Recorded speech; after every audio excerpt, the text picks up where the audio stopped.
As we're hot, welcome everybody. Welcome to What's in Disguise, America Disclosing Uncensored. But it's more to Jim than What's in Disguise. I'm learning here, and I wish I could keep up with every book he's wrote. Google can't even keep up with them. I Google them all the time, and they don't even have an entire list of his work, which is shameful for somebody that makes recommendations to the American people. But nevertheless, Jim Goodall is here. He's a fascinating individual.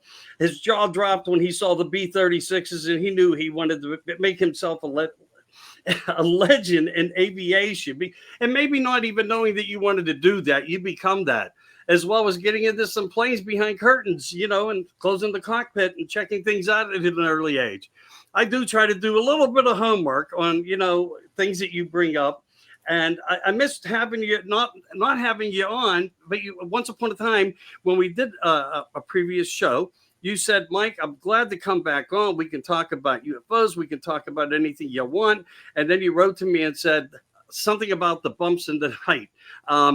So let's start there just for a moment. What are the bumps in the night that trigger you off? If you really have any. There's all sorts of stuff going on at Area 51, and there's some other locations as well. A friend of my son, who he went to school together from kindergarten up through 8th grade, and then my son went off to parochial school. I couldn't stand public schools. They were feeding him all sorts of garbage.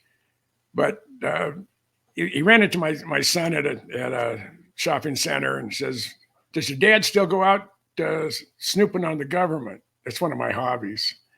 And my son says, "Yeah." I said, "Was he still hanging around Area 51?" He said, "Yeah." I said, "There's a new base." And I says, "I know there's a new one, but I haven't been able to track it down yet." And he says, it's not in the Pacific Northwest, but it's close. So a friend of John Lear's, well, actually two of them, were working on whatever this project, this classified operational program was.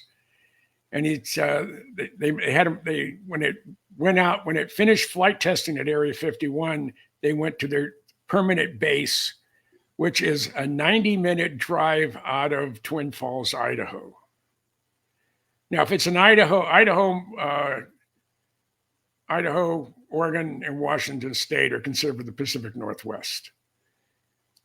And if it's not in the Pacific Northwest, but someone's living in Twin Falls, Idaho, drive 90 minutes. So I got 100 miles around Twin Falls. The only place that's there is the extreme upper northeastern corner of Nevada.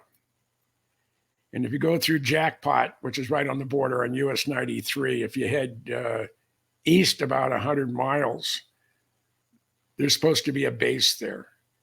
Now, one of the things the government finally pull their head out of their butt to, as far as keeping places secret, is if you want to know where some secret base is, wait until they come out with a new revision on their aeronautical maps, or there's a notice to airmen that you can no longer fly over this area because it's now a restricted area. If it's a restricted area for flying over, that means there's something spooky on the ground, or they're doing something in that area. But I think they've wised up. They didn't put a restricted area on that particular part of Nevada. But when you go to Google Earth and you go look in that area, it's all pixelated. It's just various shades of green dots. Right. And they've been asked, or they were told by the government, we know you have images of a place that you're not supposed to have images on these coordinates. I want you just to blur everything or make it so the general public doesn't realize what's there. So I'm hoping one of these days to get Michael Schratt, who's a pilot. He has a lot of hours, and he's a very dear friend of mine. To meet him in Reno or meet him in Las Vegas, rent an airplane, out of McCarran, fly up there, and stop in Jackpot, spend the night. They have a long runway right next to the road, the main road, and then get up some morning and just go start flying along the state line of Idaho and Nevada to see if we can see anything, or to see if all of a sudden we have airplanes circling us, fighter types, right, telling us to, what are you doing here? This is not an area where you should be. I said, well, it doesn't say anything on the aeronautical maps. It said, I'm telling you to leave, or we're going to shoot you down, shoot you out of the sky. Because they do have that authority. right. But there's, but I love the desert. I live in the desert, and I live in just north of downtown Tucson in Oro Valley. And I've always loved going out, snooping on the government or in and around Area 51, Tonopah Test Range. It's just a lot. It's just a lot of fun. Right. But anything that we don't know about, I'm going to try to figure out what we have. I was the first guy to photograph the F-117. And on that same day, I met Bob Lazar on that same day. And it's just one thing after another, and it just keeps getting better, and I'm enjoying it. I love it. I've had little red dots on my chest, and it doesn't bother me. I mean, it's just it just goes along with the adventure. I mean, one particular night, it's June in 1996. I'm with John Lear, the infamous John Lear. And we're at the fence line at Tonopah Test Range. We heard that they were flying some spooky stuff out of there, either RQ-180 or maybe some other unconventional human-powered, manned type aircraft that we built. And we're there. We have our lawn chairs. We're about 2 miles due west of the main road along the fence line. We're in public lands. I know exactly where we are and where we're not supposed to be. So we're sitting there on our lawn chairs. We have our pant legs taped up to keep the scorpions from going up your legs. And we have Generation 1 night vision. And I'm sort of looking at everything. And 8 miles away is Tonopah Test Range. I mean, you can see the all 60 hangars. You can see the whole operation there, the whole complete runway, all the taxiways. And I see 3 armored personnel carriers coming towards us. One's coming from the west, one's coming from the east, one's coming up from the south. The lights are off. And I stand up and yell real loud, hey, we're good guys, we're taxpayers. And all of a sudden we had floodlights on us. John had 3 little red dots dancing on his chest. I had 3 little red dots on mine. Now, for all I know, they were handheld lasers, Right. Laser pointers, or they could have been on weapons. They do have use of deadly force authorized. At the same time, there's a pickup truck coming down the public land side. So we're sitting there all illuminated up, and this guy comes around John Lear's pickup truck. He's in desert utilities. He has his hand on his Beretta. He says, you're in a restricted area, and I'm ordering you to leave. And I said, sir, I don't know who you are, but this is public lands, and I don't need your permission to be here. I said, you're in a restricted area. And so I pulled out the aeronautical map issued by the federal government. And I said, according to the longitude and latitude of the restricted area, it's R4607 or something like that. He said, I'm in public lands, and I can be here for 15 consecutive days without asking anybody's permission. And I said, you don't believe me? So I showed him the aeronautical map, and I said, and at the base of that fence post is a USGS medallion that gives the longitude and latitude to the seconds. I'm in public lands, and I don't need your permission to be here. I want to see some ID. Well, who are you? I'm Captain so-and-so with ASI. It stood for Advanced Security, Inc. Yeah. I said, sir, and I always use sir. I said, sir, you're a rent-a-cop. You have no jurisdiction on this side of the fence. And this guy's getting pissed. He says, I've been deputized by the state of Nevada, Lincoln, Esmeralda, and Nye County to uphold the laws of the federal government and the state of Nevada. And I said, well, good for you. I'm being sarcastic, but not belligerent. Or maybe it's, and you stand your ground. And then he says, I want to see some ID. I said, well, I don't have to show you shit. And as we're going back and forth, I said, well, I'll tell you what, you show me yours, I'll show you mine. So he hands me his ASI badge. And I said, sir, that's not a valid form of ID. I need something issued by the state or federal government. So begrudgingly, he pulled out his Nevada driver's license and showed it to me. I lived in Minnesota at the time. Lear had his license already up like that. He picks the license up. He hands it to a guy on the south side of the fence, goes to the supervisor's armored personnel carrier. Supervisor turns the interior light on, and I don't know if I can use profanity, but this is a quote from the supervisor. Oh shit, it's Goodall and Lear. And the lights, the floodlights went off, the red dots went away, and they just dispersed. So I probably caused either at Area 51 or at Tonopah Test Range probably $10 or $15 million worth of canceled flights because they detected I was out there somewhere, either on top of Whitesides or the top of Freedom Ridge when we're overlooking Area 51. And again, I'm just a taxpayer. I want to see where my money is being spent. It's my job as an American taxpayer and a patriot and a veteran to know what my government of the people by the people. And they work for you and I. What they're wasting our money on, or what kind of cool stuff are they building? That's what I want to know. And for you to tell me it's none of my business, I mean, it's very much my business because my taxes are paying for this. Yeah, so, certainly. And I get a certain level of joy pushing their buttons. I can understand why. When I may have said it when I was with you last time. I was activated for Desert Shield and Desert Storm. I had 5 years active. I had a 10-year break, and then I had 21 years with the Minnesota Air Guard as their wing historian and a weekender. And but I volunteered to go active duty when Saddam invaded Kuwait and the start of Desert Shield. I had a fatal attraction girlfriend that was driving me crazy. She was showing up everywhere. So I volunteered to go to Saudi Arabia for a year to get away from this woman. Wow. So I'm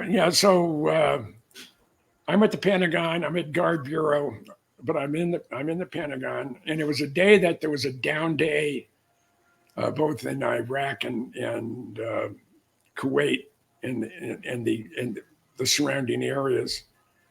And I didn't have a whole lot to do. So I have Bob Lazar's W-2. Now, Bob and I have been friends before he went to work out in the desert. But Bob gave me his W-2, and for whatever reason. But I had it with me.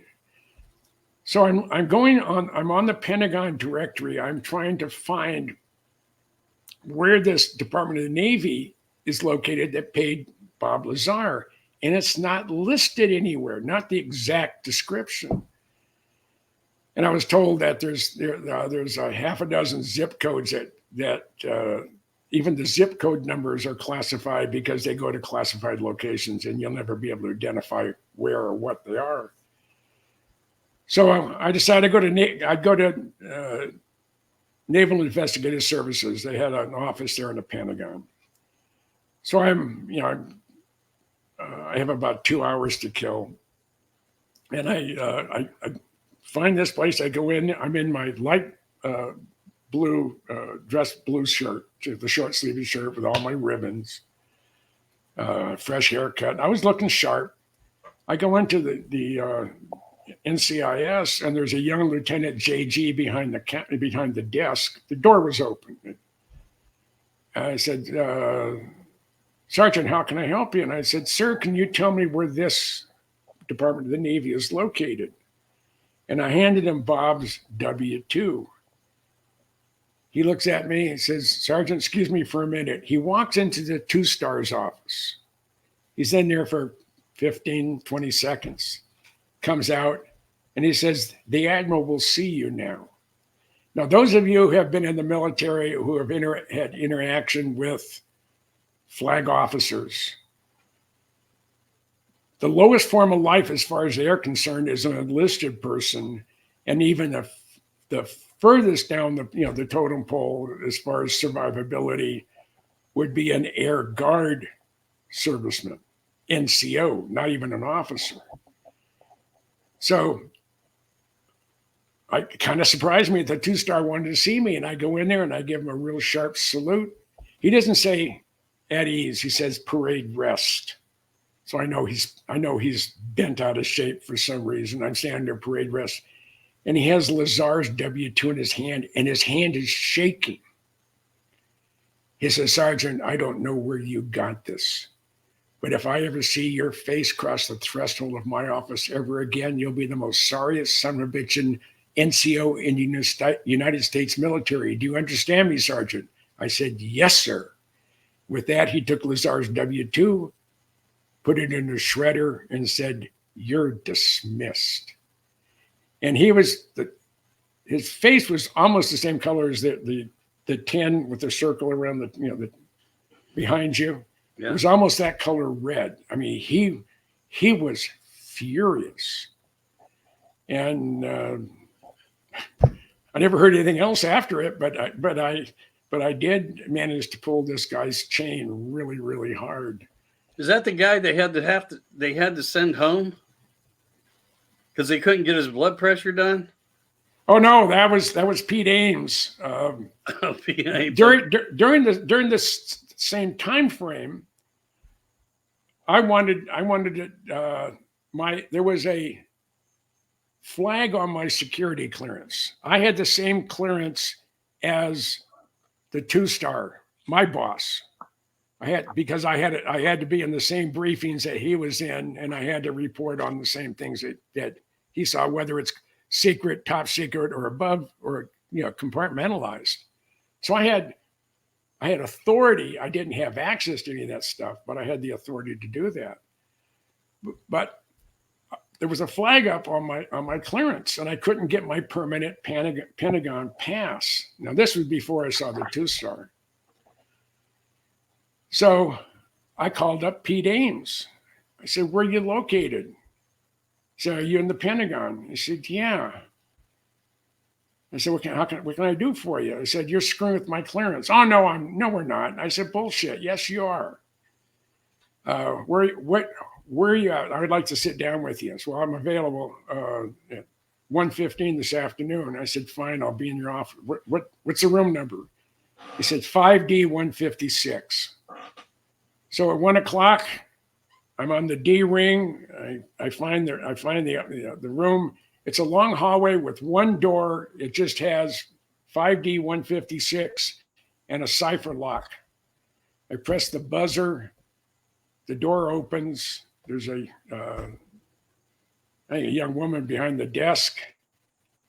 And I said, I'm Sergeant Goodall. I'm here to see Pete Ames. And the woman's jaw about hit the desk. And he said, well, just a minute. Does he know you're coming? I said, yeah, I have an appointment with him at 1:15. And actually it was 13:15 if you want to be picky about it. So I'm sitting in the waiting room area. I have a parade of people coming by. You want to see what Goodall looks like in real life? And they were coming back and they were staring at me. It was really comical. Then a few minutes after all the parading stopped, Pete comes out. He's kind of a short guy, and he said, "Well, come on, let's go sit down in the conference room." And there was another agent in there, and he started grilling me, and he says, we don't like the questions you're asking. I said, Pete, as a as a patriot and a citizen of this country, it's my duty to question my government. And they said, well, I don't like you're asking questions about our programs. I said, you don't own a damn thing. Those are owned by the American taxpayer. You're the custodian of these programs and these systems. You have no ownership because we, the people, own the equipment. You just maintain their classification. If they're top secret, it's your job to make sure they stay top secret. And most of the classifications are are worthless. Yeah. But I said, well, I don't like the questions you're asking. I said, there isn't a person in this building, unless they put a bullet in my head, is going to stop me from asking questions of my government. It's not yours. It's ours. And he went on, and I'm just every chance I get, I'm poking the bear. I'm doing whatever I can just to irritate him. And finally, after about 45 minutes, I said, are we done with this crap? I said, I have better things to do than sit in here. And I stand up, and I'm about this much taller than Pete. And I looked him right in the face. I said, Pete, you know what drives you crazy about me? He said, what's that? He says, I'm not afraid of you. And I go, 15 minutes later, they couldn't get his blood pressure down, and they sent him home. Yeah. And that went all the way through JCS. I mean, I had a guy who was assigned up there, and he knew how to get hold of me. He said Goodall said, did you tell the guys over at Special Projects, you're not afraid of them, and you gave them the raspberry? I said, yeah. He said, holy shit. They said they had to send Pete home. So I don't know if I get pleasure out of rattling their cage, but when they're irritating the hell out of me just to be irritating, not to be constructive, not to do anything that on the positive side is they just want to be a pain in the ass to who's ever asking questions. And I said, I'm never going to stop asking questions. I probably will when I take a dirt nap. But I'm going to be around a long time, and I have a feeling I'm going to outlive all you bastards, and I'm going to know what you guys were doing way back when. And they just don't like that attitude. They want to stuff you into a little box where they can control you. Right. And I worked directly for the wing commander. He was either a 1-star or 2-star, depending on who and when in their career. And General Broman was my boss. He was a brigadier general, and he was this is 1984. He's back in the Pentagon, back in DC. It was a generals conference. All the generals, active duty, Air National Guard, Air Force Reserve, had this big meeting. They were being introduced to the new chairman of the Joint Chiefs, John Vesey. And Vesey is from Minnesota. So, I know General Broman would, end up talking to him because they were sort of neighbors at one time. And General Vesey came up to General Broman and said, so you have a Sergeant Goodall in the unit, right? And he said, yeah, he's our historian. He said, well, those of us on Joint Chiefs, we get a big kick out of your Sergeant Goodall. He doesn't violate security. He makes us look good, but where he gets some of his stuff drives us absolutely crazy because he's right on most of the time. And he said, we've sort of given him a nickname. We refer to your Sergeant Goodall as Agent Orange. Now, this is from the chairman of the Joint Chiefs. He's given me the nickname Agent Orange. He said a number of our younger officers would like to have him whacked, but those of us that have seen him operate over the many years he's been with the Minnesota Guard knows his heart's in the right spot, and we just enjoy what he does. So, and I think that's how I got the heads up on the F-117. my boss, my new boss was Pat Boab. He was a brigadier general, but he flew on his normal job. He was a captain for Northwest Airlines. And one drill weekend, he called me up and said, "Jim, you get a chance, come, drop by my office." So in the Air Force, you can violate, the Air Guard, you can violate the chain of command because it's only 3 layers high, the squadron, the wing, and then the adjutant general. So I can stick my head in the AG's office, or I can stick my head into the wing's commander's office and ask, say, "Hey, this or that or whatever." So he called me in, said, "What's cooking?" He says, I fly with a guy named Steve Paulson.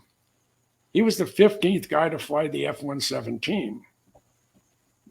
Now, the only photos of the F-117 that were out floating around at the time were mine and one from Lockheed when they announced the existence of it. And I said, I've talked to Steve. He's willing to sit down with you and do an interview.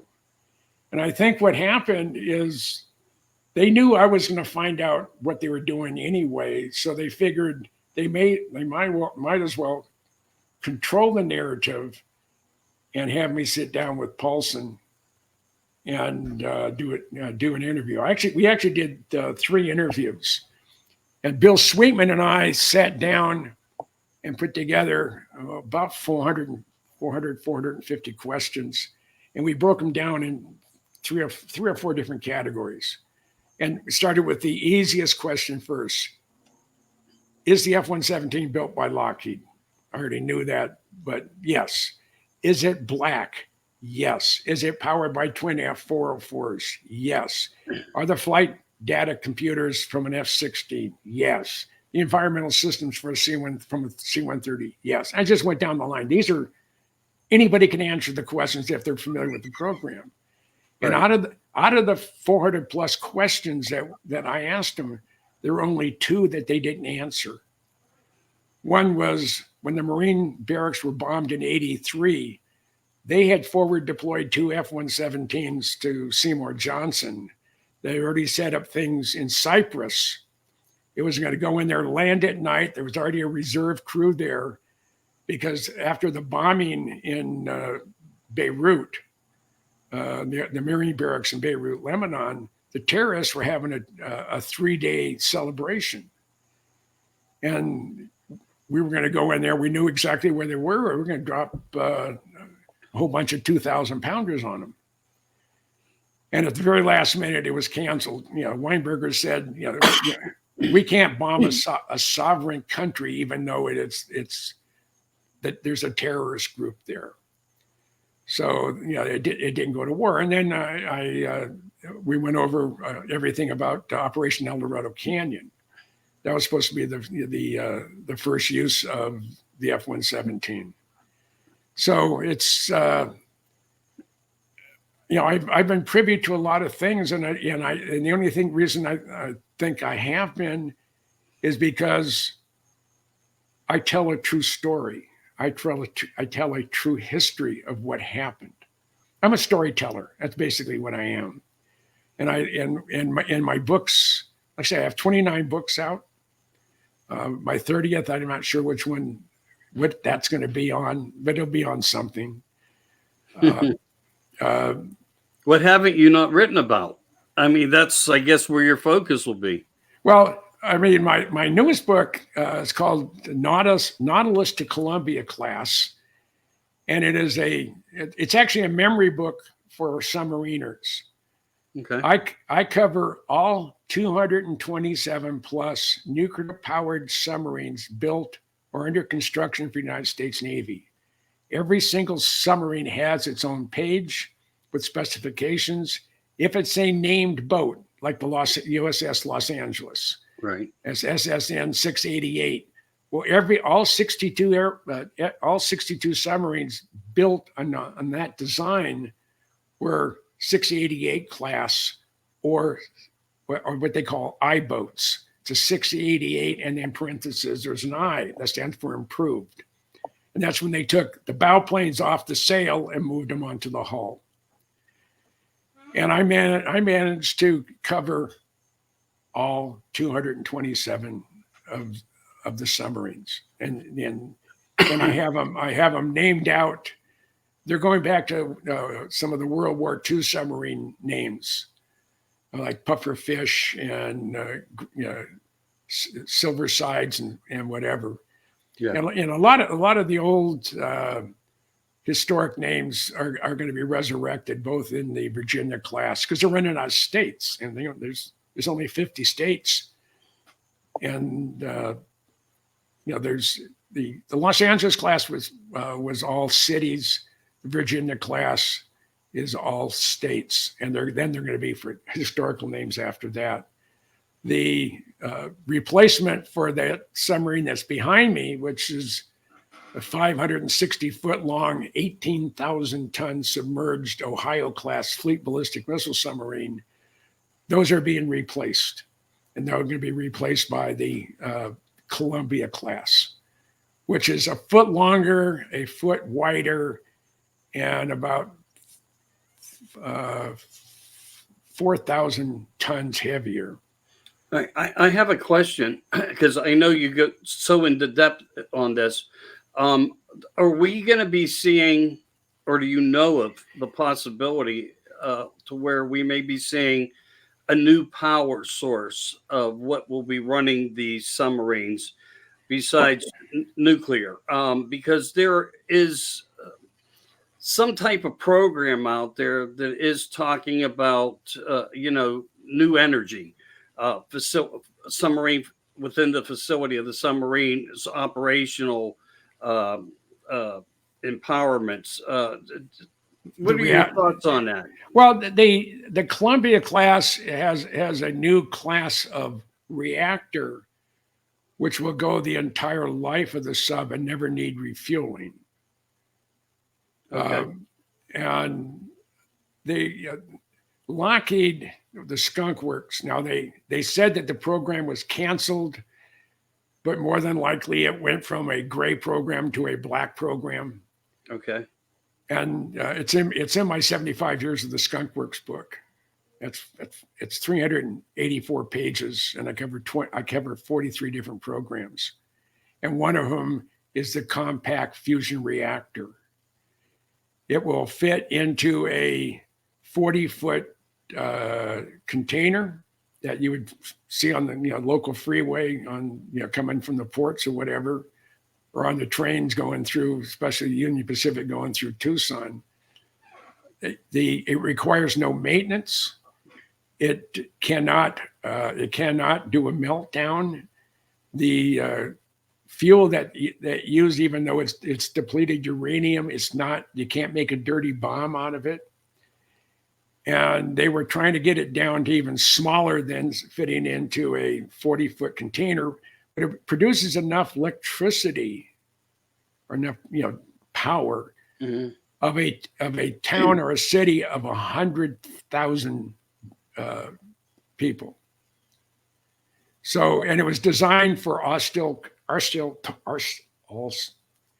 remote locations. Some words don't want to come out of my mouth. I mean, I had friends who were in the Saudi frontier during Desert Shield and Desert Storm. You can get on top of your Humvee with your gigantic binoculars.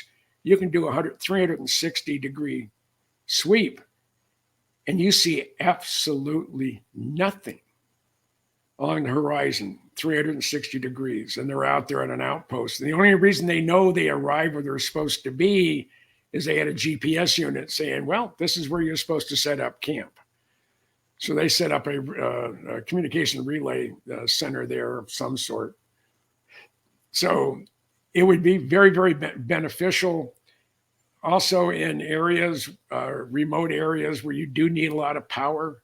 Let's go to Antarctica, for example. There's all sorts of fun, exciting things happening down there. Yeah, isn't there? And I've linked up with Eric Hecker, who is the one whistleblower down there. And it's just,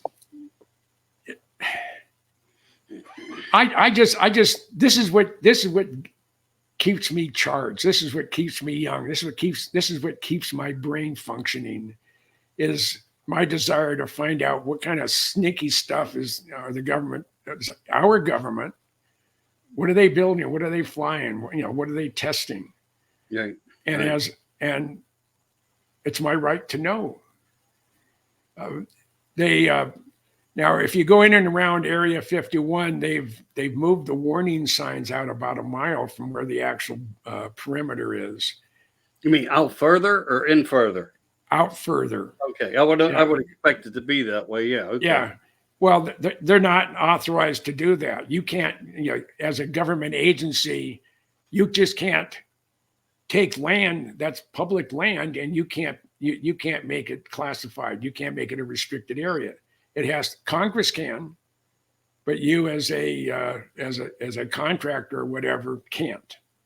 Yeah, but we see them do it all over, in national parks and certain mountainous areas. They blame it upon hazards that exist there, or they're covering up for something, or ground based. You show me the law passed by Congress that says I can't be here because it's classified. Some bureaucrat now during this scandemic that we experienced, they said, well, it's mandated. Mandate is not a law. You're required. That's not a law. Right. You were ordered to. That's not a law. I'm talking about the civilian population, not the military population. Right. And there's no way in hell I was going to get a jab. I've had so much shit. Excuse me. I've had so much stuff, in me. I was getting prep for anthrax as I was going to be going to the Middle East during Desert Storm. I didn't go, but I wanted to go. I got redlined because they felt that I knew too much about the F-117 and I would be a target. Oh, okay. Yeah. And what I knew about the F-117 was given to me by one of the original pilots and a buddy of mine who was on the team that helped develop it. So I just, I don't know, I've had a fun time in my life. And I think that's, I almost always have a smile on my face. I try not to let things get me down. And when someone says no, that's when the job begins to start digging and find out why did you say no? Right. I mean, is it classified? Well, not really. Then you have no reason to hide it from me. Right. Well, that's the power of words, the confusion that sets in, the signs that say restricted area, the mandates, as you said, they signify something, but not what they truly represent in many ways. Right. They do overstep their boundaries. You've kept them in place. You piss some people off in high places, but for all the right reasons, because you in yourself have been and become Mr. Disclosure. You truly have. It's something that you should be, a new patch you need to put on your lapel there when you go out, but that's how it works. Without people like you, and there's not a lot, you're going to be a legacy. You're going to be somebody in the history books 100 years from now, where kids are going to probably be taught the information that you laid out in the books, because they're not going to get it, because it's not going to be available from people who run a country the way that they run a country, because they only see it one way under a democracy. It's like, steal from the rich, give to the poor. Well, that's what you're doing. You're taking from the rich, our own riches. You're bringing them back and giving it to the poor, the citizens of the country. The other thing, again, Ben Rich and I were real close, and I don't know how I managed that relationship, but we talk once a quarter for over 20 years.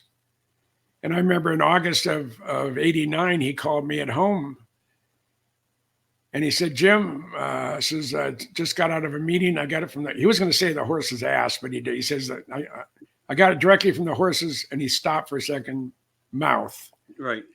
That the Blackbirds aren't going to make it through Congress. If anybody could scrounge one, it's you. I said, okay, I accept the challenge. So this is before cell phones, so I didn't want to rack up a multi-dollar phone bill for long distance calls. So I went over to the guard base, got on DSN network, and I called up the Adjutant General of the State of New York. Secretary answered and said, General Weaver's office. I said, yes, ma'am. This is Sergeant Goodall with the 133rd Airlift Wing. So what can I do for you, Sarge? I said, is General Weaver around, available? Just a minute, I'll connect you. So General Weaver gets on. He said, Sarge, what can I do for you? I said, General, I have a proposition for you. He said, well, shoot, what is it? How would the New York Air Guard like to move the world's fastest airplane in a couple of your C-5s? Dead silence for about 10 seconds. Said, you mean the Blackbird? I said, yes, sir. He said, when you're ready, you call, we'll haul. We'll list it as training for moving outsized cargo. To put it in perspective, Pratt & Whitney was hoping to get a Blackbird to put on a wind vane at West Palm Beach. So when they have hurricanes, it would always be pointing into the wind. Mm-hmm. And when Arnie Gunderson, who was Mr. J-58, when he contacted Air Force, would you lease Pratt & Whitney a C-5 to move an airplane? And he said, yeah, it's $967,000 a day plus gas. So $1 million to round it off, $1 million a day to lease a C-5. I scrounged 2 C-5s for 8 days apiece. And it didn't cost me a penny. Matter of fact, I got the Holiday Inn in Palmdale to put us 24 people up. Actually, it was more like 36 people up for free. They paid for all the meals. I got the General Motors to supply us with 3 Pontiac transports to haul us around. I got the Dayton Hudson Corporation, which is Target, to do a documentary and to pay for the documentary. And they did. And it's, but my claim to fame that no one else can ever claim now or in the future is I'm the only person on the planet to have been in the cockpit of a Blackbird at 33,000 feet at Mach 0.72 inside another airplane. Because I sent you pictures of us loading the airplane. And I was in the cockpit for about 45 minutes. We had left Palmdale on the 27th of October. We flew to Travis. They didn't have fuel at Palmdale, Air Force Plant 42. So we had to go up there. We spent the night. And next morning we get up. We take off about 7:30 in the morning. We're about 45 minutes out. And the chief master sergeant, who's a load master, he's going to go down and check the load. Say, hey, can I come with you? So under normal circumstances, the answer would be no. But he said, since this is your project, come on down. So I went down there with him. I had a wheel chock stuck in the canopy because the counterbalance was out of nitrogen. And I climbed up on the landing gear, walked along the chines, and I stepped right where the ribs were. I know where those were.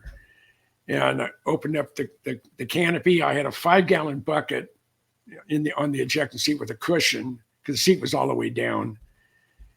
And I go in there, I close the canopy. I'm in there about 45 minutes going zoom, zoom. I mean, I'm in the cockpit of a Blackbird. And I'm at 33,000 feet, but I'm inside another airplane. Yeah. And then after about 45 minutes, the chief raps on the bottom of the A-12, and he said, we got to go back up. So, okay. So I get out, reverse my course. We go back up. Now we're in the final, we're just starting our descent into Minneapolis. And the chief comes back to me. Now there's 2 sections up above on the C-5. You have forward of the wing box, which is the air crew cockpit, sleeping areas, the whole bit, because they do fly long distances.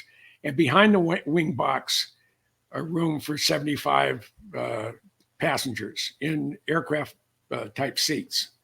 They all face backwards. That's the safest way if you're going to be in a crash. That little strap around your stomach is just going to cut you in half.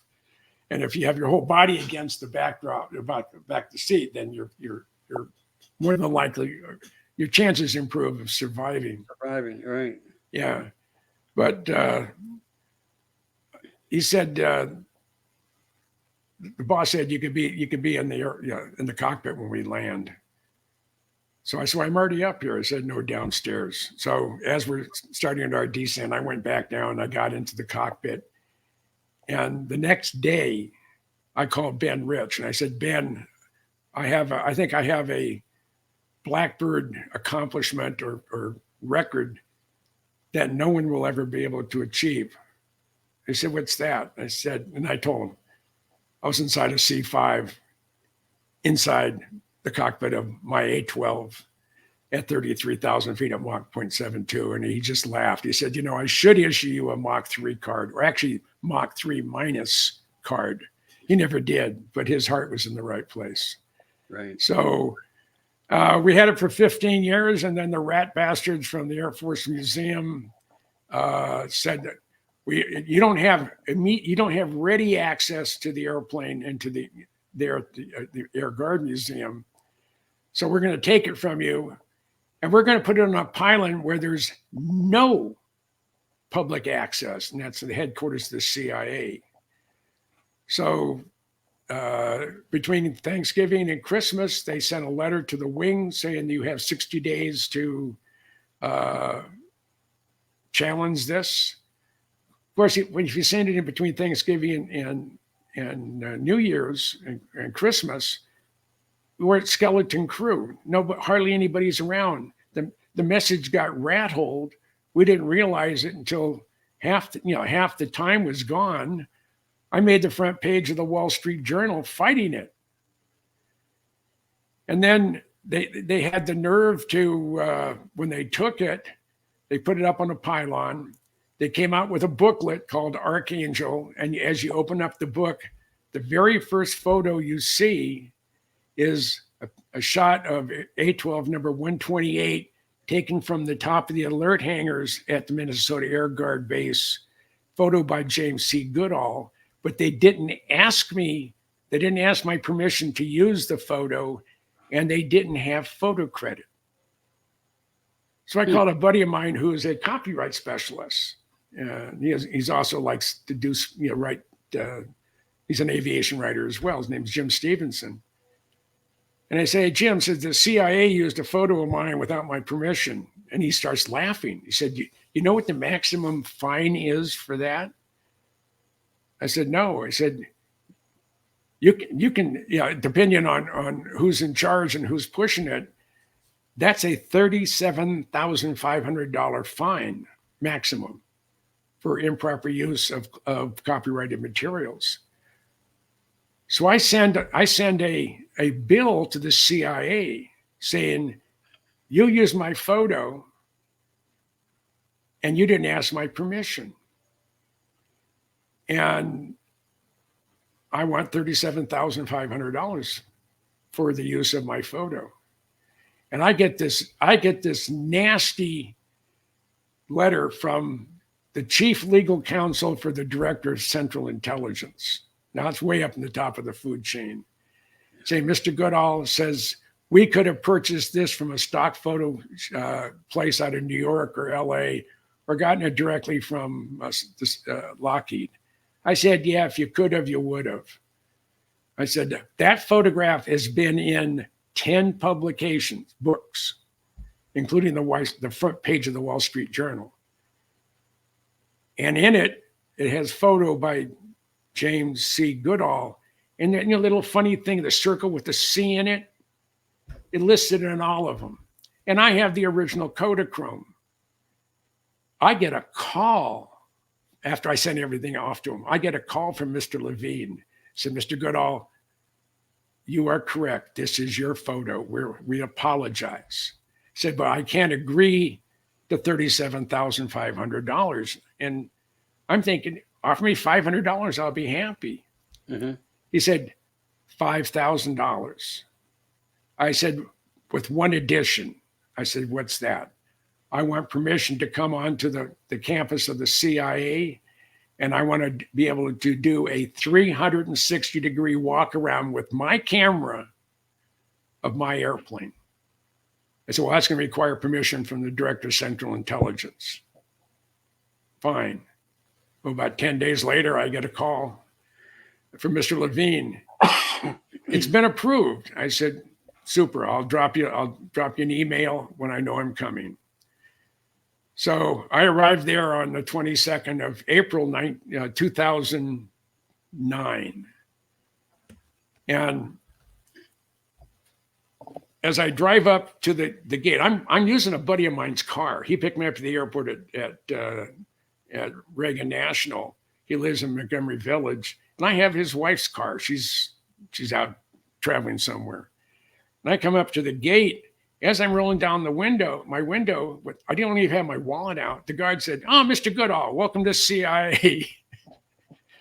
And he said, "Here, put this placard on your dash and park. You go around the building and park where it says DV only. It's a disgusted visitor or distinguished visitor.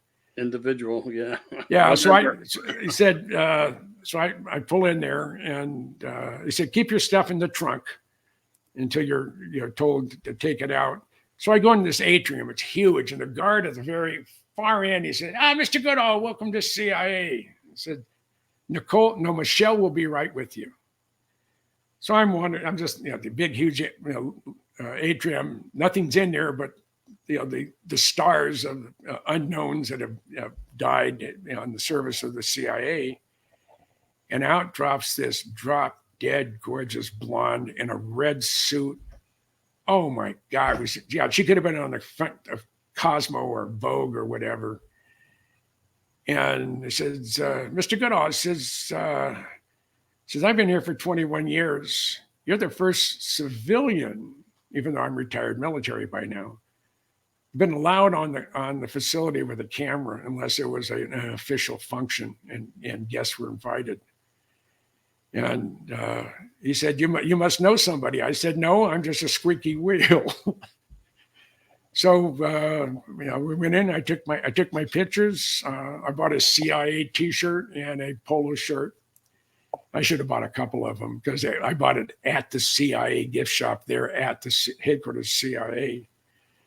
And it's just one more fun thing that I've done that no one else can do. Right. And people say, "Well, whatever gave you the idea you could pull this off?" I said, and when someone says no, that's when the selling job starts. And my passion was, I'm going to get a Blackbird one way or the other. It was being pushed from the other end by Ben Rich. I mean, he was still the president of the Skunk Works when I did this. Right. And it was just, and I know when we went to pick up the airplane, we went to take it apart there at Palmdale. As I'm heading over with the tug with Mike, who has been there at Palmdale at Site 2, where the U-2s and the SRs overhaul was. He said, "Who are you guys?" I said, "What do you mean?" He said, "We were told to roll out the red carpet and give you everything you needed and everything you wanted to help with taking the airplane apart." He said, "Oh," I said, "That's probably coming from my friend Ben." He said, "Do you mean Mr. Rich?" I said, "Yeah, Mr. Rich." We did it. We took the airplane apart in 2.5 days. We used a K-12 rescue saw to cut the 18 wing beams per side. But I had 3 chief master sergeants, 2 senior masters, 2 or 3 master sergeants, and the rest of us were techs. And they all have hundreds of years of experience working on Lockheed airplanes. And we also helped take apart the one up at Beale, the SR-71C that went to Hill Air Force Base. Plus, I worked on the MD-21 when I worked for the Museum of Flight. So I've been in every type of Blackbird that there is. A-12, M21, SR-71 A, B, and C, and YF-12. Wow. So, and Some it's just track record. it is just fun, and it's what keeps me alive, keeps my juices flowing. I get it. I totally do, to live your dream like that. And it's remarkable, you know. And again, you know, everything you've done has been pretty remarkable from the start of a very early age and even now in your young age.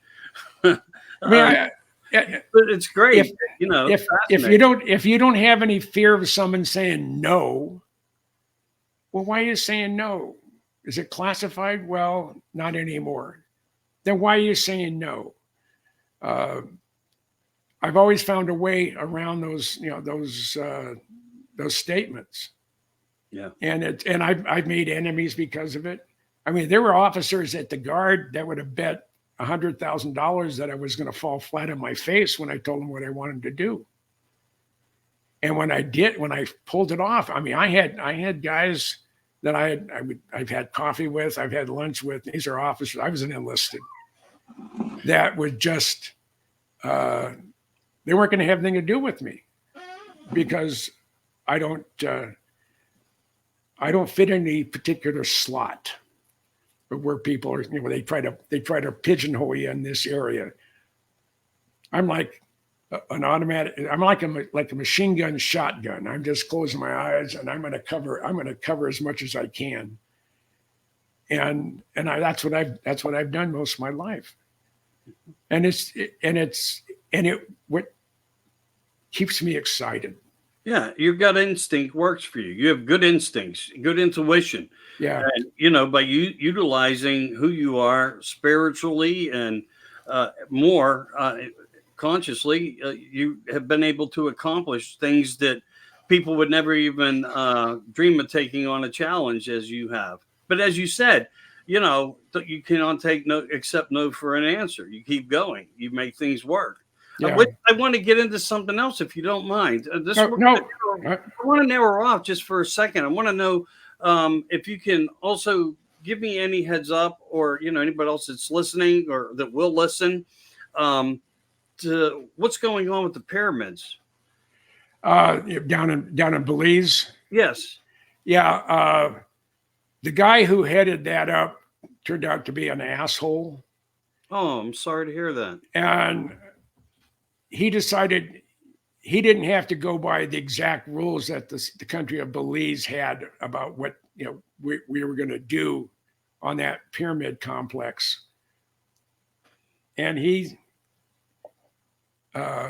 stepped on his dick. That's probably the best way to put it. And they sent him they actually contacted me. He said, we're trying to get hold of this guy. And I won't give his name. I won't embarrass him. Right. He said he won't return the emails. I said, well, what do you need to get hold of him for? He says, this is the number one archaeologist for the country of Belize. He says, I need to issue a cease and desist order. Oh. He was there this last May, and I wasn't there during it. And he cut down trees, and he took out stuff that they weren't supposed to, and they know they weren't supposed to. He didn't know about LIDAR? And they didn't have permission to do LIDAR of the area. We were trying to get. They're very, very protective of their ancient artifacts. Gotcha. And they basically were saying that you're not welcome in the country of Belize. This is the guy who was.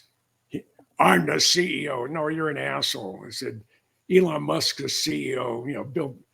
Bill Gates was a CEO. Said, you're just a glorified landscaper, a remodeler that happened to, find its way down to Belize. And they got into a position where if he had played by the rules, it would have been really exciting. Yeah. But he's soiled the well so bad that that place will never. I don't think it'll ever be excavated. Wow, that's sad to hear. That really is. I'm sorry. But I always wanted to go. A big loss to you because the excitement and expectation of being to do something like that, and somebody just think out of the box without consideration of everything else that exists around it. That's pretty shameful, you know. Yeah. And as it turns out, I have my sweet wife has early stage onset of Alzheimer's, so I really can't travel anymore anyway. So, because we were going to go down for 3 or 4 weeks and Right. remove all the overburden, once we cleared off the vegetation. But apparently, when they were down there, they did things they weren't supposed to. They didn't get permission, and it pissed off everybody within the government of Belize. I wouldn't be surprised if the guy who was the head honcho on this project, it wouldn't surprise me if he's not allowed into the country. Gotcha. Yeah. Well, maybe someday somebody, we have good people out there in the world that, take things not for granted, but they utilize the proper channels and methods to make things happen, like Maria Wheatley and now Carrie Cassidy joining in to doing things like that archaeologically and more. And maybe at some point, somebody like that can get a hold of the information and maybe utilize it some way to where something good can come out of it. All right. So again, sorry to hear something like that. I was too, but the timing for me, because of my wife's memory, I really can't leave her alone. I understand. And she's the most important person to me outside of my son and my daughter or my grandbabies, but she's at the same level as they are. So it was disappointing that the program was just shot dead. I mean, not even, there's no chance of it being resurrected. And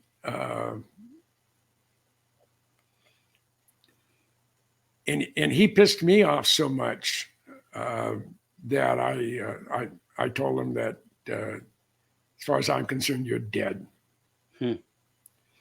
And I know it would take a lot for you to say something like that. So I have nothing but respect for your feelings and how you're dealing with that. Yeah. Wow. I thought I was going to bring up something exciting. I apologize. Well, no, but it would have been exciting because it was the largest Mayan complex in the country of Belize, and there were 5 pyramids there, and untouched. 2 of them have had some work done at the top, but we were going to go and remove everything down to the base. Mm-hmm. And one of the pyramids that we actually did had some precision equipment to know how high it is from the base, and it was 260 feet, which would make it the largest pyramid in Mesoamerica. Wow! But but one of the things we were hoping for, Bob Lazar, the UFO he worked on, he called it the sports model. Right. And the sports model was found in an ancient site. And we were hoping maybe we would find, some remnants of alien technology once we started getting into that pyramid complex. Right. Of course, now it's just it's an unfulfilled dream, but it's what we were shooting for. But one of the real exciting things that are going to happen, I think it's going to be over Christmas, that the movie Bob Lazar, the original whistleblower, will be coming out. I've been invited to the world premiere. They're going to try it. I'm also listed as a consultant on the program. That was the post that you shared just today. Is that correct? On Facebook, I believe you shared that post. Yeah, I had the sports model up there. It was only up there for a day, and Luigi, who's the president of the group that's doing the movie, he said, "Oh no, you weren't supposed to release it until the 5th or 6th of September, which is this week. Right. So I immediately took it down. I said, I misunderstood the dates that you didn't want me to have. But Bob has seen some of the clips that Luigi has put together, and he said it's given him goosebumps. And he said that he said he could almost smell the inside of the hangar. It was so realistic. It's going to hit the big screen on over Christmas is what they're shooting for. And they hope to have the world premiere at the Sphere in Las Vegas, which would be incredible. But I have front row seats. I get a dozen VIP passes, and they're all allocated. But I actually had 2 extra ones because the asshole that was the CEO of the Belize thing, he's not getting it. So I allocated to somebody more deserving. No, so it's going to be fun, and I'm part of it.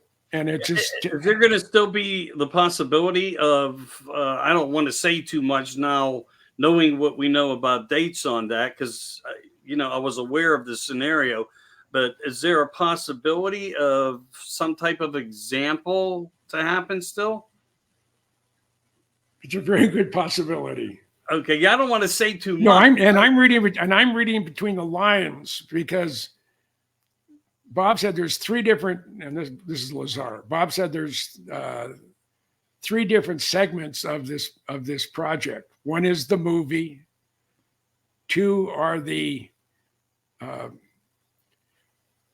I think they're going to be coming out with a museum quality metal hangar and sports model with all the support equipment that's going to look like it did in the movie. I mean, it's probably going to be a $1,200 to $1,500 kit, or I'm getting one. I've already been told I'm getting one. Oh yeah, that's great. Yeah, but Bob's you're going to be getting like a 3D model. Yeah, this is to be a 3D hangar, all the support equipment, the craft itself. You can take the top off. You can see the interiors. You can see the wave guides where you put the Element 115. Mm-hmm. And he says we have another one that it's either going to literally blow people away, or it's going to be an absolute disaster. I said, what do you mean by that? I said, that's about all I can tell you. I said, do you have enough 115? He says, yes, but it's in multiple locations.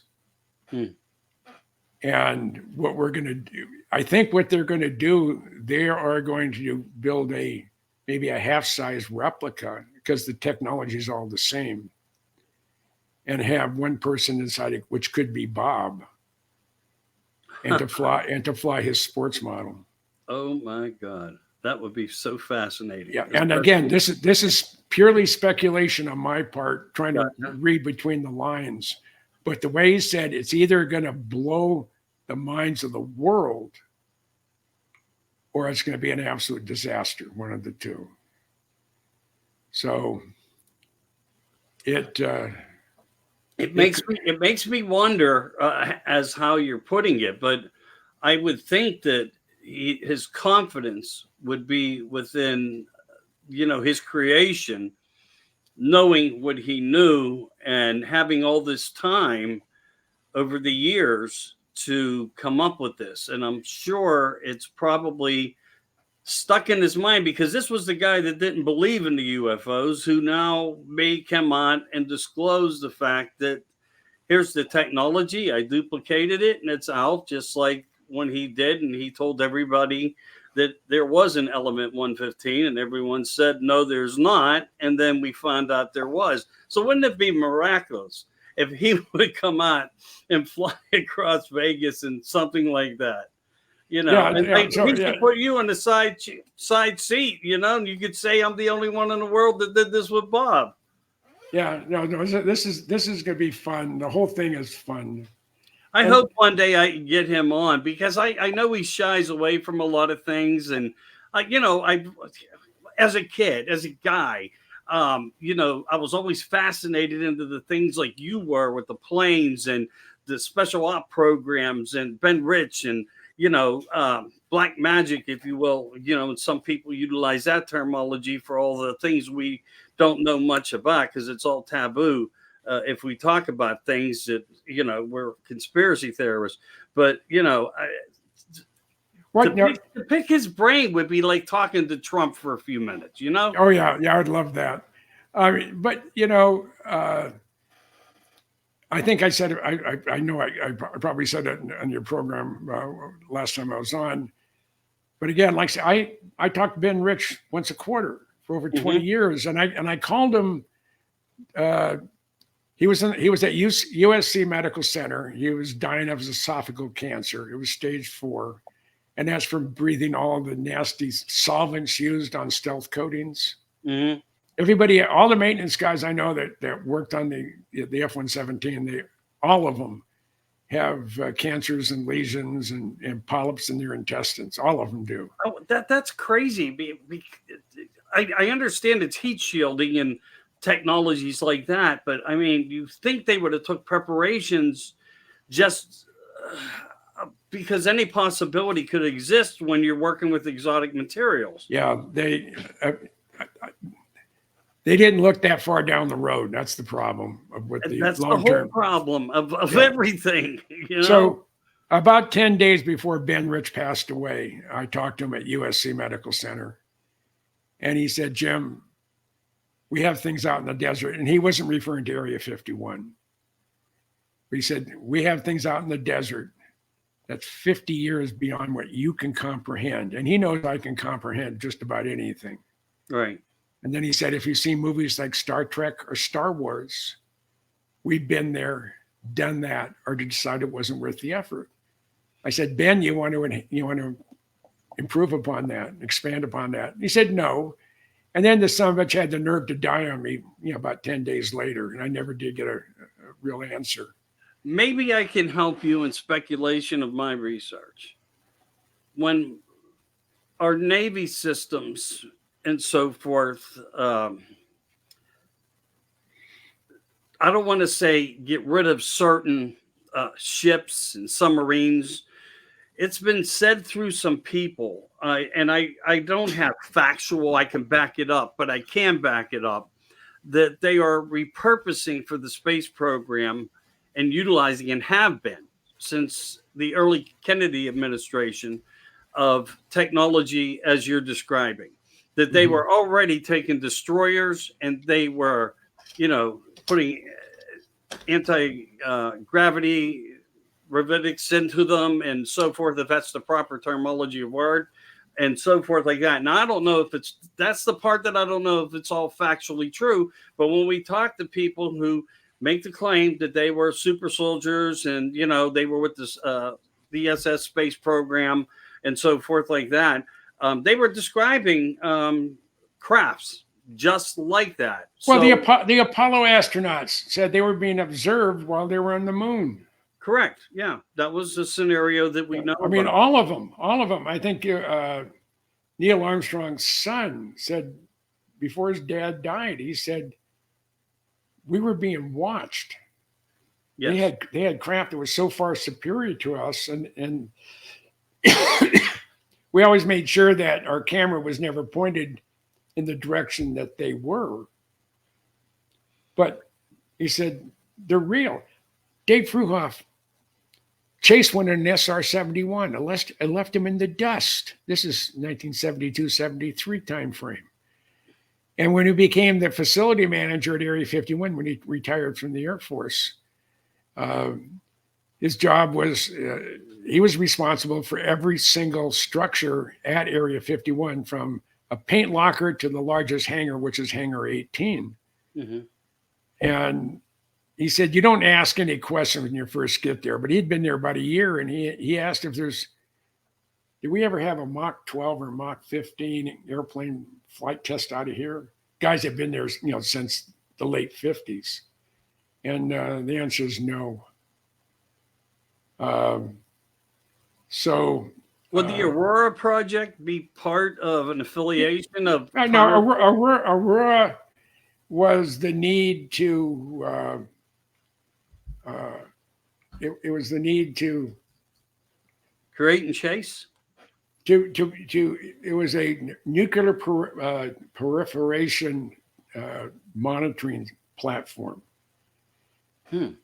Back in the mid 70s, or actually in the early 70s, the Soviet Union said we have the ability to look at a naval ship passing through a choke point, like the Straits of Hormuz. We could aim our sensors towards that ship, and we can tell if there's any weapons grade nuclear material on board that ship, and if so, how much and how many kilotons or whatever. And we, by 1974-75 timeframe, we had the ability to do that in a P3. It was probably the Ares 2. Those the ones the Chinese shot. They forced down into that Hanaman Island, whatever it is, back a number of years ago. And it was the P3 with the canoe on top and the radar, the radome underneath the weapons bay, and it was a spook airplane, right? And they forced it down, and we finally got it back. But they had dismantled everything. But they actually they got most of the classified stuff destroyed before they landed. So there's technology out there that I think would blow us away if we knew what it was. And most everything, when you see a gee whiz thing from the government, some new technology, it's probably 20 years old. Right.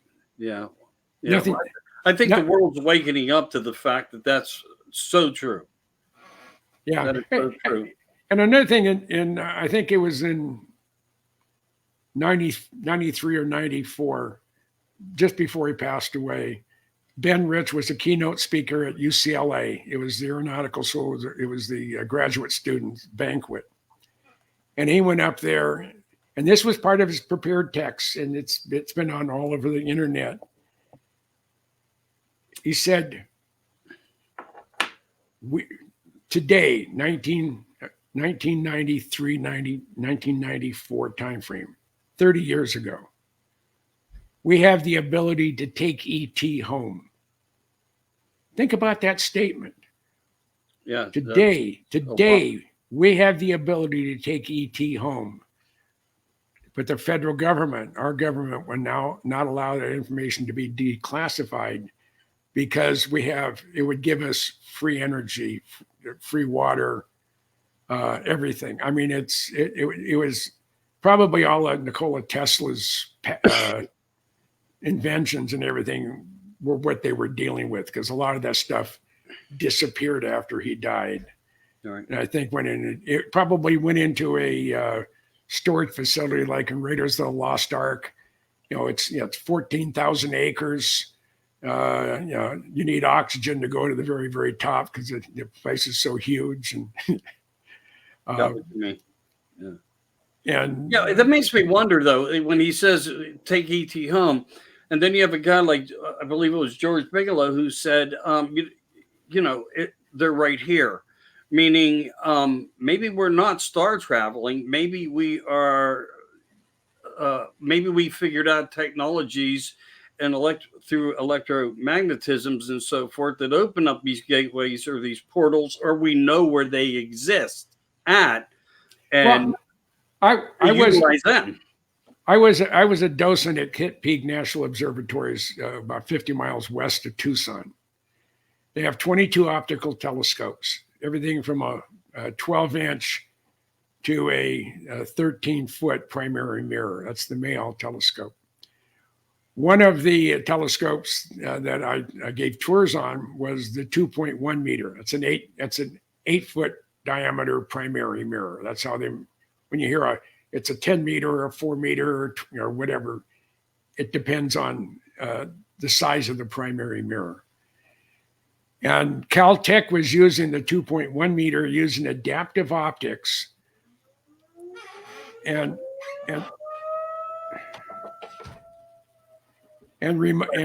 remote operation from Caltech. They could do everything. And they had on their secondary mirror, it was deformable. There was all little actuators underneath. And they would shine a UV laser up, and at exactly 18 miles, it had to be a certain diameter. And the turbulence in the air would make it fluctuate.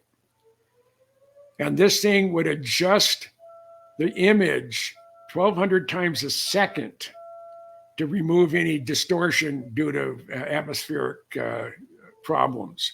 And it had pretty much the same resolution as the Hubble Space Telescope. Okay. And over the course of the 5 years that they were doing the remote operation, they identified in a small postage stamp size area of our Milky Way, not outside our galaxy, but all within the Milky Way. Mm-hmm. They cataloged 8,000 exoplanets. And just before I quit being a volunteer up there, I had rotten knees and everything was up and down. No matter where I went, I had to go up and then I had to come down and go up and come down. I've had my knees replaced because they were pretty bad shape. But just before I quit, we had it was a pop and pizza party. They weren't going to have beer, there at the NOAO, which was part of the University of Arizona there in Tucson. But all the astronomers, all the technicians, and all the docents were requested to come to the NOAO. And the NOAO stands for National Optical Astronomy Observatories. And they control the ones at Kitt Peak. They control the ones in Haleakala at Maui, on top of the big island of Mauna Kea, and also the ones down in Chile. And they said that, my mind just went blank. I hate that. No, that's okay. That's okay. I think we were talking about the telescope, space. Yeah, okay. I know where I'm going now. I have about 10 squirrel cages going full blast in my head all the time. And sometimes when someone says squirrel, I lose track of where I find myself doing it too already. Yeah. So preparing for the worst. So we had a guest speaker was the head guy, National Science Foundation, as it deals with astronomy. And he had just returned from a worldwide conference of every telescope crew or whatever that was looking for and cataloging exoplanets worldwide. It was about a week-long function. And based on proven mathematical formulas, based on the information they were given from everybody looking at exoplanets, and they're looking all over the place. They calculate using proven formulas that for every star in the universe, there's 1.5 planets. And you can't even calculate the number of stars in the universe. And it seems like since the James Webb Space Telescope, the universe isn't 13.7 billion years old. It's more like 43 billion years. And every time they do something else, they find out, it's bigger again. But based on the 13,500 years that the universe has been in existence, they did all their calculations. And out of that incredible number of planets, 1.5 for every star, they calculate that there are 2 billion, that's with a B, 2 billion Earth-like planets orbiting a similar size brown dwarf star as our sun in the inhabitable zone with liquid water. And to quote Jodie Foster's character in the movie Contact, Carl Sagan's movie Contact, if we're the only ones, what a waste of space. Exactly. And a very famous astronomer, and I can't remember which one it was. Whoever it is, still alive, because I would recognize the name if I saw it. I'm terrible on names. Numbers, I'm pretty good at. Names, not so much. But he said that said, what's more frightening, the fact that we're not alone, or the fact that we're the only ones? Is he an Asian fellow? Yeah, it's Yamaka. Oh. Yeah, I think it was him. But yeah, it was one. I mean, he's on the news now and then, so it's it's white hair fellow, Asian. Yeah. Like Yeah. Not nailed. But Neil's another one that also comes up with a lot of the theory of his little memes like that too. But I'm sorry. Go ahead. But there's in this community, there's also a lot of blowhards, and yes, and there's a lot of wannabes. Yeah. Or I'm pretending to be this, or I want to be that, and that without any credentials, they haven't done squat and whatever. I mean, and people ask me, how come you've done so much? I said, I'm almost 80 years old. So I started doing something pre 9/11, when you had access to bases, when you had, things weren't so restrictive. And I used to I've traveled all over the country, most of my business life, and also in the Air Guard. And I joined the Air Guard primarily so I can get on bases to photograph airplanes. And I have photographed on 213 Air Force, Air Guard, or Air Force Reserve bases in the continental United States, Alaska, Hawaii, and Central America. Yeah. I mean, when I went through one of my first divorce, I had to sell my slide collection. I had over 250,000 original Kodachrome slides of airplanes. I was just going to ask you that. I mean, what would you like to see happen to your collection of everything, all your knowledge? I